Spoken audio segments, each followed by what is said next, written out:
Too often, the current-day comic book industry disappoints much more than it delights. However, that is not the case with the recent releases from Image, and if you have not been reading the new Duke, Transformers, or Cobra Commander series, then you are missing some of the best reimaginings in a long time.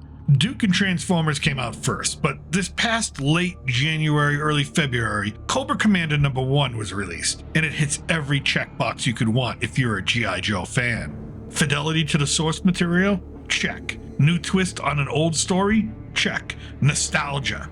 Done right? Check.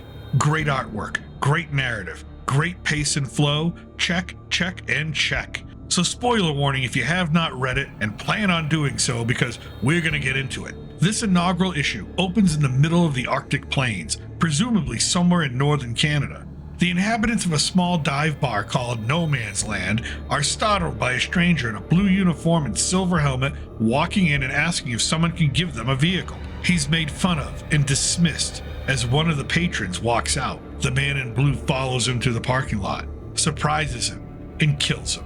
He then vanishes with this victim's vehicle. Next, in a flashback, we're taken to Cobra-La, the hidden underground world from which Cobra Commander originates, as well as his people.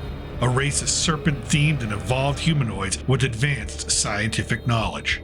There is a riot of citizens angry because a scientist is using forbidden knowledge to create weapons and other dangerous items. The citizens storm the science center, and the scientist retaliates before being blown up in friendly fire. Although considered a traitor to his people, he is still medically treated, healed, and given a helmet to hide his face in shame as he's taken to the ruler of Cobra-La, Golobulus. The scientist, now revealed to be a young Cobra Commander, believes he's being taken to their leader for an accommodation. However, Golobulus reveals that he had Cobra Commander healed so he could have the pleasure himself of watching him die for crimes against their society. But Cobra Commander proves more lethal than his executioners. Golobulus relents to Cobra Commander's ego, who believes he should be celebrated, not condemned. Thus, Golobulus sends Cobra Commander out into the world to raise an army so Cobra-La can emerge from the shadows and dominate the globe once again. However, before the commander leaves Cobra-La, he returns to his science center and the vault he was fighting so hard to protect when he got injured.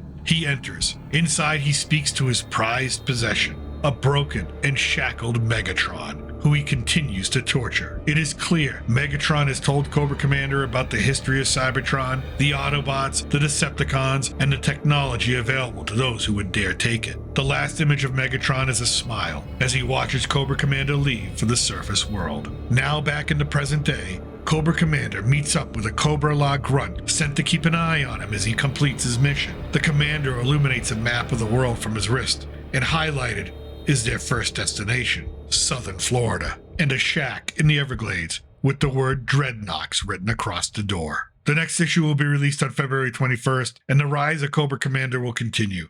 If you enjoyed this video, check out my other comic book and pop culture content by clicking on the thumbnails, and from south of the border, I am still your reluctant gringo. Salud and a huevo.